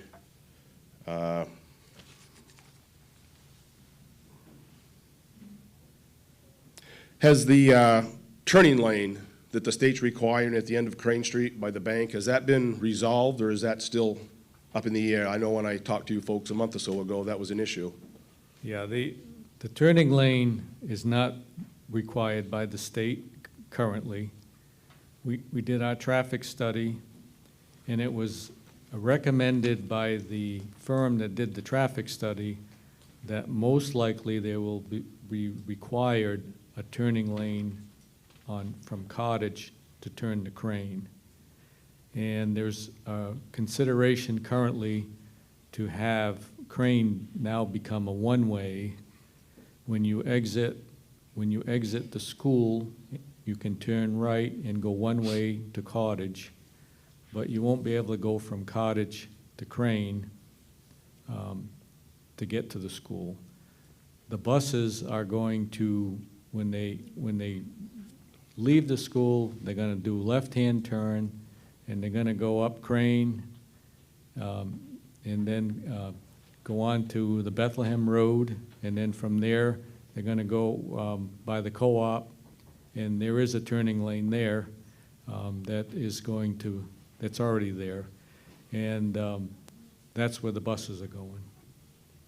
Okay, I know that was an issue a while back, you've resolved it, so that sounds good. Thank you, George. Now comes the opinion part that some people don't want to hear, but I think it needs to be said because there's a lot of options out there. And I'll get you the grade, I'll get you the actual. You haven't got to worry grade. about it. I know roughly what it is. And Okay. he pretty much answered my question. It's pretty steep to put it in text. This has been going on for, I don't know, don't quote me on this. There'll be somebody that will call me up and tell me I was off by 2 years. 15 to 18 years that we've had building committees, and they've been making proposals to the town, and every time we do it, we seem to feel it's very important to put the new elementary school outside of the town. There was the Eaton property, there was the property up back here, the name escapes me, and now we're headed up to the Nuns. I have a lot of issue with that, simply because one of the things I feel, we're being misled. I've been involved personally, project managing the 2 largest renovations jobs done in Littleton in the last 10 years, one being the building you're standing in, and the other one being at Littleton Hospital. It does not cost more to renovate than it does build new. I don't care what anybody says, you are not going to convince me of that. It's 60 to 65% of the cost. It could cost more if you think you're going to go up another story on Lakeway, or if you're going to do exuberant things. My recommendation, because this is ridiculous that we keep going through this. My recommendation, when this fails, is that you get a building committee, and their sole purpose is to renovate the existing property. No one has ever said no when people want to do things on that property. The elevator and the administrative office renovation, that went through without a hitch. The new kitchen, that went through without a hitch. The dining cafeteria renovations, that went through without a hitch. The heating and ventilating units on the roof, that went through without a hitch. No one ever says no. We're putting good money into a building that has served this community for a long time and can serve it for a much longer time. It's a concrete block, load-bearing facility. It will hold up. It's not going anywhere. When you're looking at, my numbers, I'm terrible about this, about $170,000 a month mortgage payment, you can do a lot of roof repair. You can rent a lot of parking space. Heck, you might, with this type of money the town's willing to throw around, you might even be able to offer the people next door, the church. Maybe they would like to relocate up to the Nuns. It's beautiful up there. And maybe you could buy that property, and then you would never be restricted with boundaries. This proposal doesn't even include a ball field, a $680,000 item, I've been told, for a ball field that they're leaving off to keep the number down. If we don't need a ball field, God dang it, the first thing this old Yankee thinks about is the fact we can use the ball field that's at Lakeway and put up 3 stories and solve all kinds of issues. You wouldn't be affecting the students when they're trying to go to school. You would have a nice new facility. You can go in and renovate the other rooms. You need a cafeteria, and they seem to think they need a gymnasium. It's the same number of classrooms, so I don't see where they need more rooms. I understand there's some special needs rooms that are needed. I think that could be taken care of quite easily. In my opinion, think with some people thinking outside the box, that this is more of a $15 million project with a renovation at the property we currently own that has a road out front with a 100-foot right-of-way. All the infrastructure is in. It's maintained by the state of New Hampshire, and we own it, and it's ours. And there's a lot of history there that I don't think we should throw out the window. I think we should work with what we have and make it a nice facility. Thank you.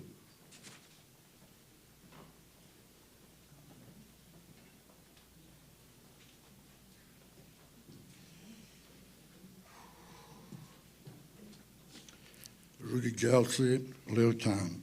I personally, think that this project for that kind of money that you ask us, taxpayers, is, we cannot sustain this amount of money. We cannot, especially now. First of all, I want to thank you, for everything that you've been doing for this school. You're welcome, Rudy. Good. Another one, I want to thank you, that gentleman over there. Do you guys know that Littleton right now, it's in a real mess? Not just, the town per se, but with the taxpayer. Everybody complain. Everybody, the inflation is so high. How do you keep putting, this article to vote yes for $36 million for the school? I agree with George, under 50%, that our school over there, I've been inside our school quite a few times. It can be repaired, it can be, make it the way you want it, for less money. And the people, they're gonna agree with you, they're gonna support you. But just to move the complete school, all the way with the nuns, I think, it's hard to swallow. Especially for me, that I'm a taxpayer. And I hope these guys that they go vote, they think a little bit. They say, wow, that's a lot of money, man. And they vote no. What are you going to do about that? Instead, try to compensate everything that you got and make it a little bit better. And we agree with you. We're going to give you the money. I'm pretty sure the majority of us, they're going to give you the money. But not for us, this $36 million. Come on, you've been around. You've been around the block. You know how much is a $36 million. I know how much it is. I pay taxes just like you. I know. And I'm retired. Like I say, do I gonna be the big boy to go around and tell everybody to vote no on this warrant articles? Be honest with you, because I'm a religious guy. I don't lie. Yes, I'm gonna do that starting tomorrow. Sure. And Tell everybody to vote no. Rudy, that's your right. Yeah, I know, but I don't want to And do that. And I don't hold if you put everything together, what I say, what the lady said, what George said, and you try to compensate a little bit and get in our shoes, then maybe we can do something about, and we work with you. All right? Okay, thank you very much. Thank you. Is there any more discussion? Any more questions? If not, we will go to a vote to put it onto the warrant. All those in favor of placing it on the warrant as presented with the amendment from the last time, please put up yellow cards. Thank you. All right. Anyone opposed, you can put up your blue card. All right, it will go up as presented with the amendment of the school location. On to Article 3. Sure. We have a motion to restrict reconsideration. Is there a second on that? A second from Greg Cook. The motion was Eric Antonucci. Any discussion on that? All those in favor of restricting reconsideration, please hold up your yellow card. All right, thank you. All those opposed? All right. Reconsideration has been restricted on Article 2. Now on to Article 3. The operating budget. Shall the Littleton School District raise and appropriate as an operating budget, not including appropriations by special warrant articles and other appropriations voted separately, the amount set forth on the budget posted with the warrant or as amended by the vote of the first session for the purposes set forth therein totaling $18,369,737. Should this article be defeated, the default budget shall be $17,879,074, which is the same as last year with certain adjustments required by previous action of the Littleton School District or by law, or the governing body may hold one special meeting in accordance with RSA 40:13, 10, and 16 to take up the issue of a revised operating budget only. Majority vote required. Recommended by the school board 5-0, recommended by the advisory budget committee 6-0. Estimated tax impact of $16.94. Someone from the school. Thank you, Matt St. John, Chairman of the School Board. We had elected, or opted, I should say, not to do a full-blown budget presentation this evening, not out of disrespect to those present, but because we thought that the previous article would take up a lengthy amount of discussion, so it has. So I'm going to give an abbreviated commentary on the budget, but of course we're here to answer any questions that you may have as the moderator opens it up for discussion. So please forgive me for not going through a 40-page, 40-slide PowerPoint with you. This budget, if you look at it without additional warrant articles, represents just over a 4% increase year over year. This is the first time in several years that the school board has proposed a budget that exceeds the default budget. We have, for a number of years now, tried to keep a level funded budget, try to keep a budget below the default level, try to take advantage of state and federal funding resources in order to be the best stewards of the taxpayers' dollars that we could be. But we had to go, from our perspective this year, and recommend a level service budget because the rising cost of doing business for what we are mandated to do for our students and for our employees goes up. If you think even in the inflationary environment of last year, where everything was spiking to a degree that's far more severe than it's spiking even now, our increase was very modest, and I would argue that in that environment, a 4% increase and a level service budget remains modest. Just to give you some context about how state and federal funding has changed, if you look at our projections for this budget compared to what we had anticipated for the current budget that is in effect and was voted on by taxpayers last March, we could see as much as a $2.5 million decrease in funding from both sources. I would also like to point out we have historically returned a considerable amount of money to taxpayers to reduce the rate. When we were talking with the Budget Committee about this budget and helping to shape it with them in those sessions, for those of you who were able to attend or to watch the recorded presentation, one of the things that I had said and the board had said is that our hope is that this budget will pass, but that we will never end up spending this much money.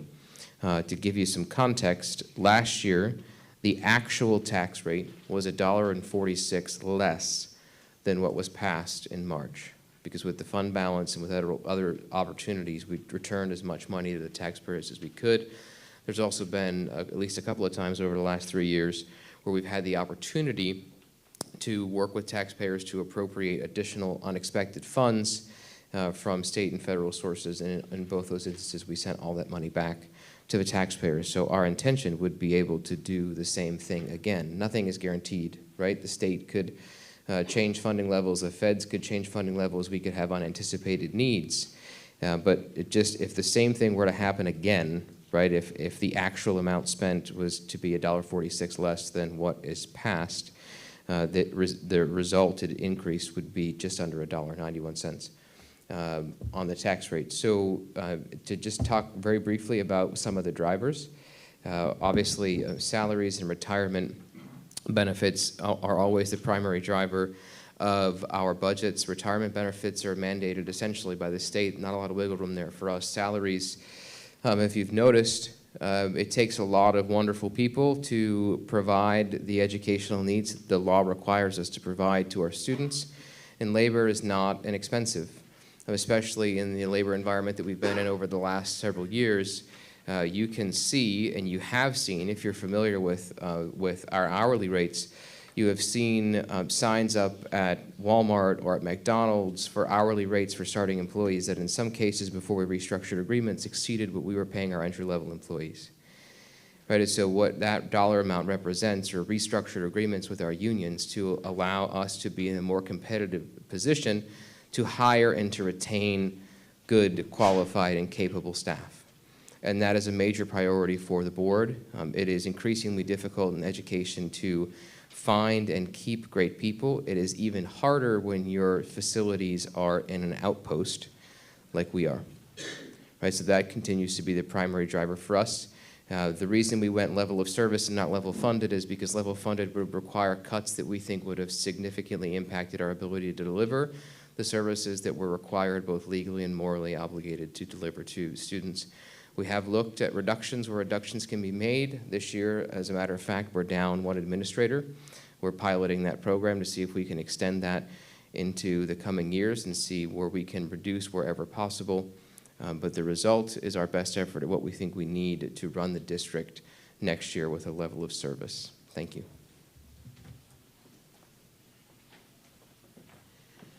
All right, we can open up the warrant article to discussion. Does anybody have any comments, questions, anything? Come on up. I have a couple of questions, I guess. One is that the state average cost per student is $20,000, and Littleton's appears to be $26,000 per student. And do we know why? I mean, again, it's an average at the state, and the state's got variance, but why are we substantially higher? You could send your kid to college for that amount.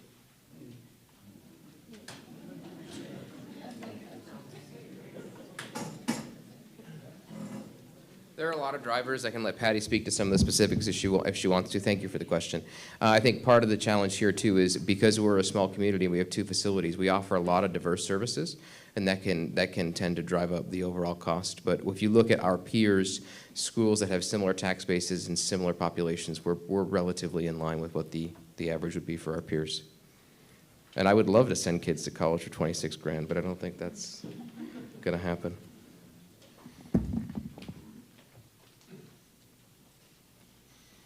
All right. Do we have anybody that would like to speak on the article? Any questions, any comments, thoughts, opinions? All right. Are we ready to have a vote to place it on the warrant? All those in favor of placing it on the warrant as presented, please hold up your yellow card. All right. Thank you for that. All those opposed, hold up your blue card. All right. The article will go on as presented. Article 4, collective bargaining agreement support staff. Shall the Littleton School District approve the cost items included in the collective bargaining agreement reached between the Littleton School Board and the Littleton Support Staff Association, which calls for the following increases in salaries and benefits at the current staffing level over those paid in the prior fiscal year. Fiscal year 24-25, estimated increase of $89,263, 25-26, $86,199, 26-27, $88,017. And further to raise and appropriate $89,263 for the 24-25 fiscal year, such sum representing the additional cost attributable to the increase in salaries and benefits required by the new agreement over those that would be paid at current staffing levels. Majority vote required. Recommended by the school board, 5-0. Recommended by the advisory budget committee, 6-0. Estimated tax impact of 12 cents. We'll have someone from the school.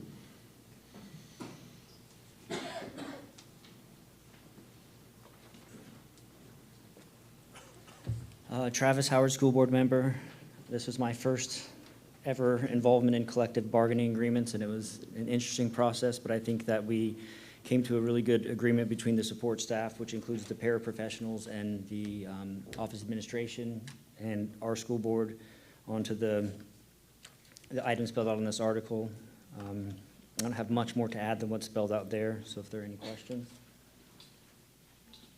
All right, that's the school's presentation, then we can open it up for discussion.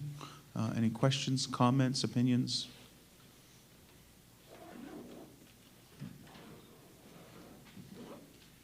Greg Darling, Littleton. I just wondered how many people are involved in the support staff, and I'd like to kind of get an idea of how each person is benefiting. Are they getting a certain amount of money added to their salaries? It'd be nice to know if they're getting a decent increase. So there are 35 people in the collective bargaining agreement.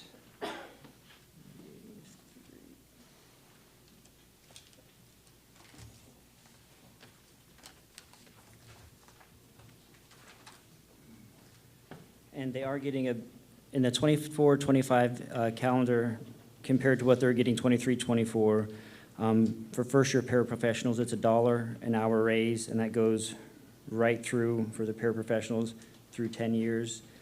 The administrative assistant secretaries in 23-24, we're getting $16.50 an hour, and year one they'll get $18, and that goes up at that rate as well, and then there's additions every year thereafter.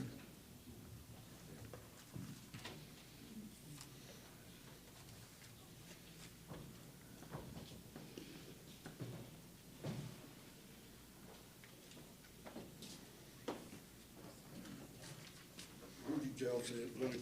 Who established this increase? Who's the union? You guys? It was a negotiation between the union and the school board. Okay.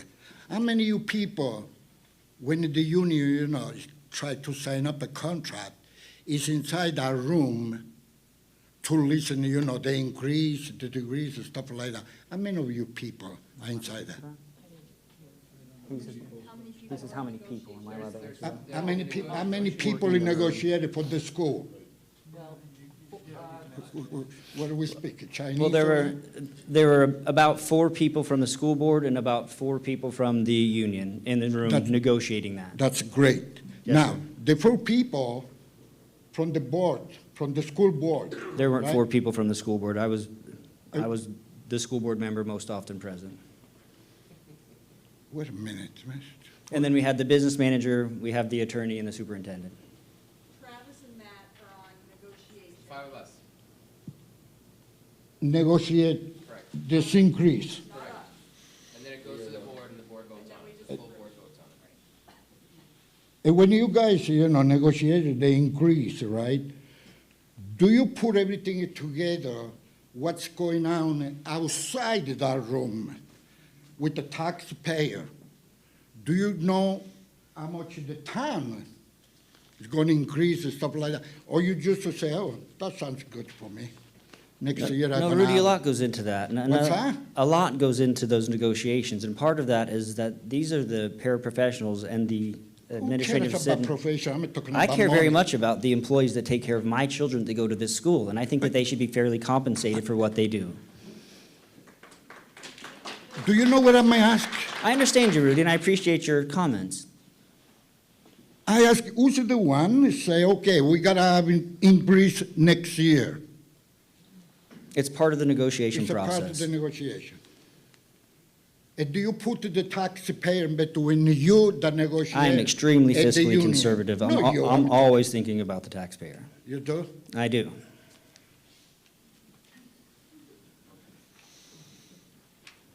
All right, do we have any further discussion, comments, questions? Leela Reinstein, Littleton.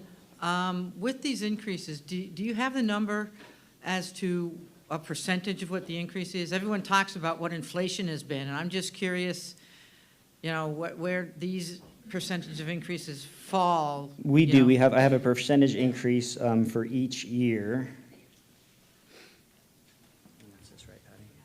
Okay. And so this is typically a 3-year negotiated contract. So they hadn't had any increases at all from 21 and through the new contract, through all of the inflation that we've went through, which has been, in my lifetime, I think, historic. And so in year 1, it's a 6.68% increase, year 2, 6.27%, and year 3, 5.98% increase. Thank you. You're welcome.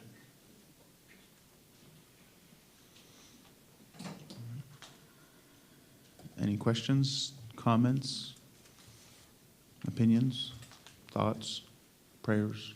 No? All right. All those in favor of placing this on the warrant as presented, please hold up your yellow cards. Thank you. All those opposed, please hold up your blue cards. All right. The article will go on the warrant as presented. On to Article 5. Special meeting, defeated support agreement. Shall the Littleton School District, if Article 4 is defeated, authorize the governing body to call one special meeting at its option to address Article 4, cost items only, majority vote. Recommended by the school board 5-0, recommended by the advisory budget committee 4-2. If anyone, I think it's pretty straightforward. I don't know if anyone from the school wants to come up and talk, but all right, is there any questions, comments, discussion on this article? Seeing none, we will hold a vote to place it on the warrant. All those in favor of putting the article on the warrant? Yellow cards. You guys are trained in it. We're over almost. Awesome. Thank you. That article will also go on the warrant as presented. Last one, Article 6, transfer from fund balance to district facilities. Shall the Littleton School District vote to raise and appropriate the sum of $50,000 to be added to the school facilities maintenance capital reserve fund previously established in 1993, with this sum to come from June 30 fund balance available for transfer on July 1st? No amount to be raised from additional taxation. Majority vote required. Recommended by the school board 5-0. Recommended by the advisory budget committee 5-1. And we'll have Mr. Gendro speak. Thank you, Chad. I'm the new guy, so they saved the worst for last. As we know, we have capital reserve funds for police, fire, school maintenance department is no different. And as it states in the warrant, this was started in 1993.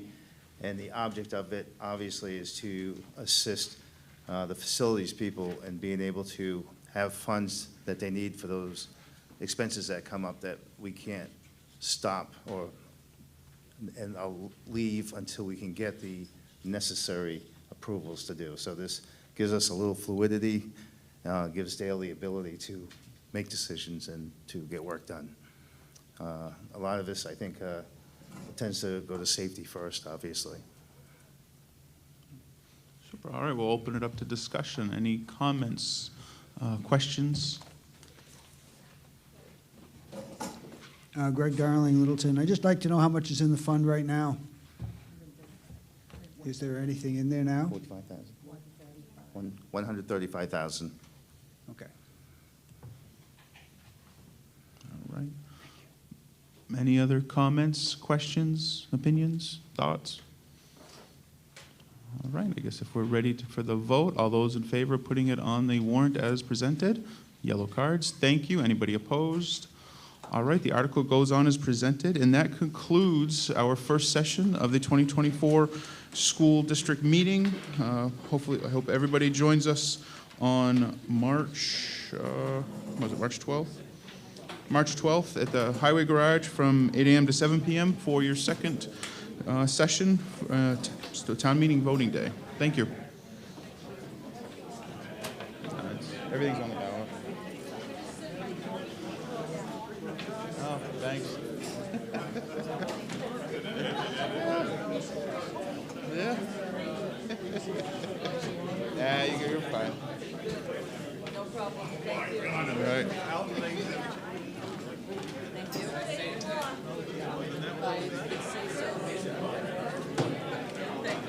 Hey.